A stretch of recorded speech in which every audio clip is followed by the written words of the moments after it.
क्या आपने कभी रात के सफ़र के दौरान किसी अनजान मखलूक को देखा है? ये वाक़या 4 दोस्तों में है जिन्होंने कराची से बलूचिस्तान सुनहरे बीच पे जाने का प्लान बनाया। उन्होंने सोचा कि वो वहाँ जाके रात के वक्त बारबेक्यू और फिशिंग भी करेंगे। उन्होंने सफ़र की सारी तैयारी कर ली और फिशिंग और बारबेक्यू का सामान भी अपनी गाड़ी में रखा और जुमेरात की शाम को वो अपने सफ़र की तरफ रवाना हुए। काफ़ी घंटों का सफ़र तय करने के बाद जब वो लोग कराची के हदूद से बाहर निकले और आगे का पहाड़ी रास्ता देखने से लग रहा था कि बलूचिस्तान शुरू हो चुका है। ये पहाड़ी रास्ते दिन के वक्त भी काफ़ी सुनसान होते हैं और आस पास पहाड़ों के अलावा कुछ भी नजर नहीं आता। उन रास्तों में सफ़र करते करते इनको रात हो गई थी और अब अंधेरा भी काफी हो चुका था। जिन रास्तों पर ये सफर कर रहे थे वहाँ पे लाइटिंग का भी कोई इंतजाम नहीं था क्योंकि ये सारा कच्चा इलाका था और यहाँ पे कोई आबादी भी नहीं थी। उस सुनसान रास्ते पे लाइट ना होने की वजह से उन्होंने अपनी गाड़ी की रफ्तार को थोड़ा कम कर दिया ताकि अगर कोई रास्ता खराब हो तो वो वक्त पे अपनी गाड़ी को रोक ले। थोड़ी दूर जाने के बाद उन्होंने देखा कि उस सुनसान रास्ते में आगे 3 छोटे बच्चे खड़े हुए थे। वो लोग ये देख के हैरान हो गए कि रात के इस वक्त ये बच्चे यहाँ पे क्या कर रहे हैं। दूर से देखने से ऐसा लग रहा था कि वो बच्चे आपस में मजाक करते हुए एक दूसरे के पीछे भाग रहे हैं। बहरहाल उन्होंने अपनी गाड़ी को उनके पास से गुजारा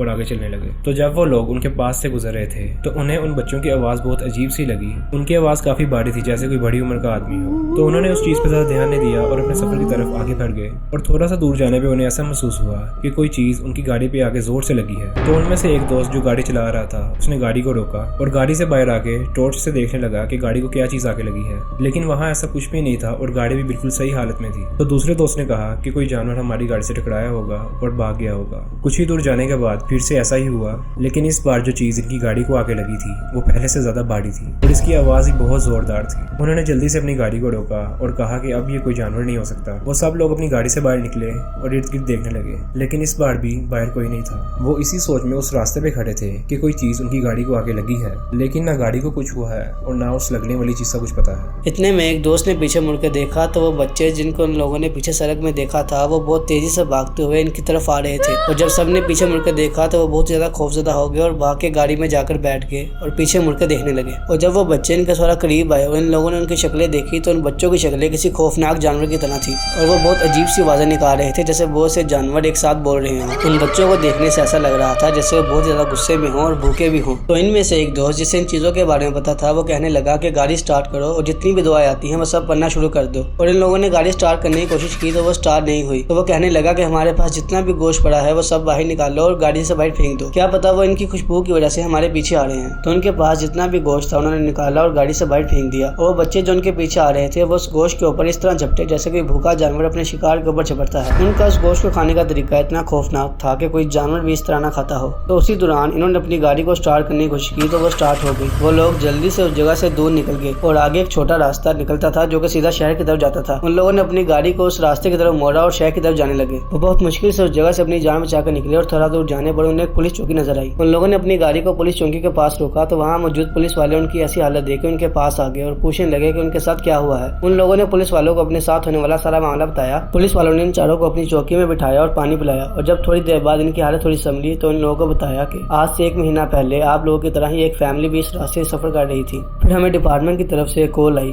कि उस रास्ते पर एक फैमिली मुसीबत में है और जब हम लोग वहाँ पहुंचे तो हमें वहाँ बस उन लोगों की गाड़ी मिली, लेकिन उस फैमिली का कोई नामो निशान नहीं था। और आज 1 महीना गुजरने के बाद भी हमने उस पहाड़ के हर हिस्से को देख लिया लेकिन हमें उस फैमिली का कुछ पता नहीं चला और आज भी उस फैमिली की मिसिंग रिपोर्ट हमारी चौकी में दर्ज है। तो कैसी लगी आपकी स्टोरी? ये वीडियो अच्छी लगी इस वीडियो को लाइक करें और शेयर करें और हमारे YouTube चैनल को जाकर सब्सक्राइब करें।